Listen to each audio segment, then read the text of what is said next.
கடவுள் தான் தூணிலும் இருப்பார் துரும்பிலும் இருப்பார் சொல்றாங்கல்ல, அப்புறம் எதுக்குங்க இவ்வளவு சிரமப்பட்டு இவ்வளவு கஷ்டப்பட்டு சபரிமலைக்கு வரணும்? இந்த மாதிரி கேட்கப்பட்ட ஒரு கேள்விக்கு கவிஞர் கண்ணதாசனுடைய ஸ்டைல தாங்க பதில் சொல்லணும். கவிஞர் ஒரு கவிதையில அழகா சொல்லியிருப்பாரு, பிறப்பெனப்படுவது யாதன கேட்டேன் பிறந்து பாருன இறைவன் பணிந்தான், படிப்பெனப்படுவது யாதன கேட்டேன் படித்து பாருன இறைவன் பணிந்தான் அப்படின்ட்டு அப்படியே ஒன் பை ஒன்னா எழுதிட்டு கடைசியில வருவாரு பாருங்க.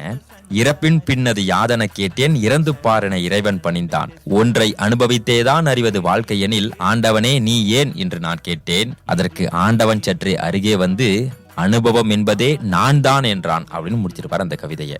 அதுபோல சபரிமலை பயணம் அப்படின்றது அனுபவ ரீதியா அனுபவிச்சு இறைவனை உணரக்கூடிய ஒரு புனிதமான யாத்திரைங்க. அத வாய் வழியா ஒருத்தர் சொல்லி சிவி வழியா ஒருத்தர் கேட்டு நினைச்சுனே கிளம்புற கோவில் கிடையாது.